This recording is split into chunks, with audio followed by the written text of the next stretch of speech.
का कुनवा। मेरे गांव के करीब एक पुराना और वीरान जंगल था जिसके बीच में एक खुश्क कुनवा था। गांव वाले इस कुनवे से दूर रहते थे क्योंकि ये मशहूर था कि बरसों पहले एक शादी का काफिला इस कुनवे में गिरकर हलाक हो गया था। कहते थे कि खासकर चांदनी रातों में कुनवे से दूल्हे के सेहरा की आवाजें और लेने की चीखें सुनाई देती हैं। एक दफा मैं और मेरे कुछ दोस्त शिकार के लिए जंगल में बहुत दूर निकल गए। रात हो गई और हमने रास्ता खो दिया।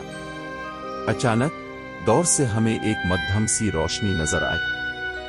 हम इस रोशनी की तरफ बढ़े और जल्द ही खुद को इसी बदनाम जमाना कुनवे के पास पाया।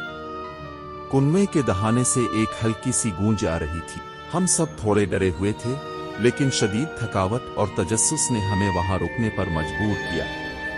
हमने फैसला किया कि सुबह होने तक वहीं ठहरे। जैसे ही चांदनी पूरी तरह रोशन हुई, कुनवे से आवाजें आने लगे।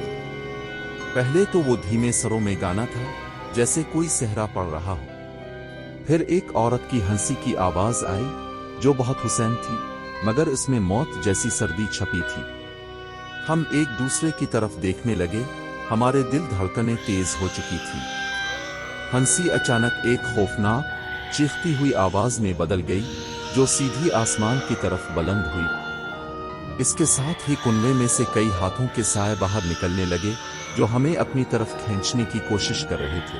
वो साए बहुत पतले और लंबे थे और ऐसा लग रहा था जैसे वो पानी में भीगे हों। हमने चीखें मारी और सीधे भागे। हम पीछे मुड़कर नहीं देखा जब तक कि हम गांव की हुदूद में दाखिल नहीं हो गए। इस रात के बाद से मैंने कभी इस जंगल का रुख नहीं किया। वो कुनवा और वहां से निकलने वाली खौफनाक चीखें और लंबे साए आज भी मुझे और अगला पार्ट देखने के लिए हमारे चैनल को सब्सक्राइब करें और हमारी वीडियोस को लाइक करें।